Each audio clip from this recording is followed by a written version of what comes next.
ഇപ്പോൾ കുറച്ച് നാളുകളായിട്ട് നമുക്ക് ചുറ്റുമുള്ള വാർത്ത ഒരുപാട് വേദനിപ്പിക്കുന്ന കാര്യങ്ങളാണ്. നമുക്കറിയാമല്ലോ, വിദ്യാർത്ഥികളെ ലഹരി ഉപയോഗിക്കുന്നു, അതുപോലെ തന്നെ അക്രമങ്ങൾ, കൊലപാതകങ്ങൾ, ഇങ്ങനെയൊക്കെ പറഞ്ഞിട്ടുള്ള ഒരുപാട് വാർത്തകളാണ് ഇപ്പോൾ നമുക്ക് വന്നുകൊണ്ടിരിക്കുന്നത്. അപ്പോൾ ഇതിൻ്റെ സംബന്ധിച്ചുള്ള ന്യൂസിൽ നോക്കിയാൽ അതിൻ്റെയൊക്കെ വാർത്തകളുടെ കമൻറ്റ് ബോക്സ് മൊത്തത്തിൽ ആൾക്കാർ ഇതിനെ എതിരായിട്ട് സംസാരിക്കുന്നതിനെ കാണാനുള്ളത്. അപ്പോൾ എല്ലാവരും പറയുന്നത് പുതുതലമുറ വഴിതെറ്റി പോവുകയാണ്, എന്താ പറയുക, അവർ നന്മയിൽ നിന്ന് അകലുകയാണ്, നന്നാവുന്നില്ല, തെറ്റായിട്ടുള്ള മാർഗത്തിലാണ് പോകുന്നത് എന്നുള്ള മൊത്തത്തിൽ പറയുകയാണ്. നന്നാവുന്നില്ല, നന്മയിൽ നിന്ന് അകന്ന് ജീവിക്കുകയാണ് എന്നുള്ളൊരു അഭിപ്രായം മൊത്തത്തിൽ എല്ലാവർക്കും ഉള്ളത്.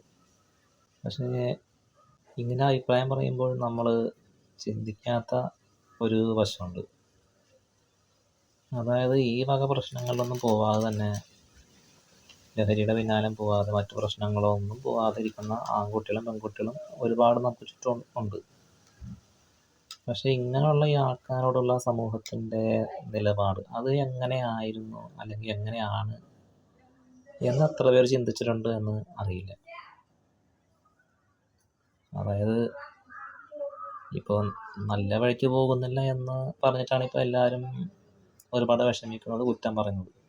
പക്ഷേ നല്ല വഴിക്ക് പോയ ഒരുപാട് പേരും നമുക്ക് ചുറ്റുമുണ്ട്, ആൺകുട്ടികളായാലും പെൺകുട്ടികളായാലും ഉണ്ട്. ഇവരോടുള്ള നിലപാട് എന്തായിരുന്നു എന്ന് ഒന്ന് അന്വേഷിച്ചാൽ നമുക്ക് മനസ്സിലാക്കാൻ പറ്റും. എവിടെയെങ്കിലും ഒരു നല്ല സ്വഭാവത്തിന് ഒരു വ്യക്തി ഉണ്ടെങ്കിൽ, ഒരു ആൺകുട്ടി ആയിക്കോട്ടെ പെൺകുട്ടി ആയിട്ടോ, അവരുണ്ടെങ്കിൽ അവരെ മാക്സിമം ചൂഷണം ചെയ്യാനാണ് ശ്രമിച്ചിട്ടുള്ളത്. എന്താ പറയുക, അവർ നല്ല നിലയ്ക്ക് നിൽക്കുമ്പോൾ അവരെ മുതലെടുക്കുക, അവരെ പരമാവധി ദ്രോഹിക്കുക, പലതരത്തിൽ ചൂഷണം ചെയ്യുക, ഇതൊക്കെയാണ് നമ്മുടെ നാട്ടിലെ പതിവുള്ള കാര്യങ്ങൾ. അല്ലെന്ന് പറയാൻ പറ്റില്ല, നേരിട്ടറിയുന്ന കാര്യങ്ങൾ തന്നെയാണ് അതൊക്കെ, വളരെ അറിയാം. അപ്പോൾ നല്ല നിലയ്ക്ക് നിൽക്കുന്ന ആൾക്കാരെ മാക്സിമം അവരെ ഉപദ്രവിക്കുക, മുതലെടുപ്പ് നടത്തുക, ഇതൊക്കെ ചെയ്യുകയും ചെയ്യും. എന്നാൽ നല്ല നിലയ്ക്ക് അല്ലാത്ത ആൾക്കാരെ കാണുമ്പോൾ കിടന്ന് നിലവിളിക്കുകയും ചെയ്യും. അങ്ങനെയുള്ളൊരു ഇരട്ടത്താപ്പാണ് ഇപ്പോൾ എനിക്ക് തോന്നിയിട്ടുള്ളത്.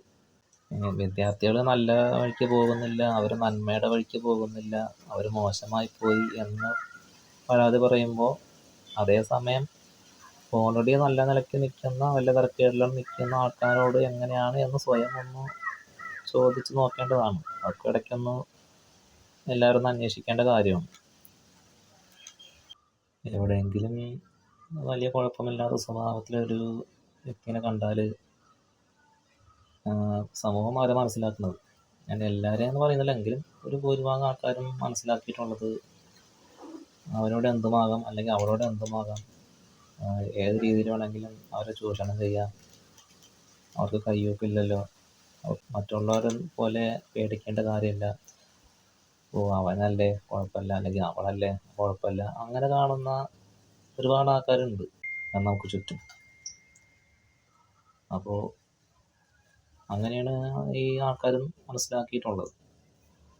എവിടെയെങ്കിലും ഒരു നല്ല സ്വഭാവത്തിൽ ഒരാൾ കണ്ടാൽ അവരെ മിസ്യൂസ് ചെയ്യുക, മാക്സിമം അവരെ ചൂഷണം ചെയ്യുക, ആ ഒരു വേർതിരിവ് കാണിക്കുക, ഇതൊക്കെയാണ് നാട്ടണപ്പ് എവിടെ ആയിരുന്നാലും.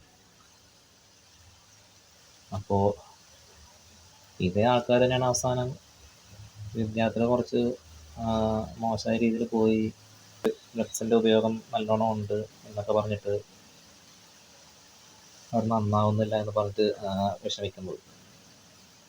അപ്പോൾ പറയാനുള്ളത് എത്രയാണ്, ആദ്യം നല്ല നിലയ്ക്ക് പോകുന്ന ആൾക്കാരോട് എങ്ങനെയാണെന്നുള്ളത് എല്ലാവരും സ്വയം ഒന്ന് അന്വേഷിക്കുക, അവനവനോട് തന്നെ സ്വയം ചോദിക്കാൻ നോക്കുക. വിദ്യാർത്ഥികൾ വഴിതെറ്റുമ്പോൾ കുറ്റം പറയാൻ എത്രത്തോളം അർഹതയുണ്ടെന്ന് ഒന്ന് അന്വേഷിക്കുന്നത് നല്ലതായിരിക്കും. അപ്പോൾ ഇങ്ങനെയുള്ള കാര്യങ്ങളും കൂടി നമ്മുടെ നാട്ടിൽ നടക്കുന്നുണ്ട്. എത്ര പേര് അതിനെപ്പറ്റി അന്വേഷിച്ചിട്ടുണ്ട് അല്ലെങ്കിൽ ചിന്തിച്ച് നോക്കിയിട്ടുണ്ടെന്ന് അറിയില്ല. അപ്പോൾ ഈ ഒരു കാര്യം പറയാൻ തോന്നി, അങ്ങനെയാണ് ഇപ്പോൾ ഈ വീഡിയോ ചെയ്യുന്നത്. എന്താണ് നിങ്ങളുടെ അഭിപ്രായം എന്താണെന്നുള്ളത് നിങ്ങളും പറയുക.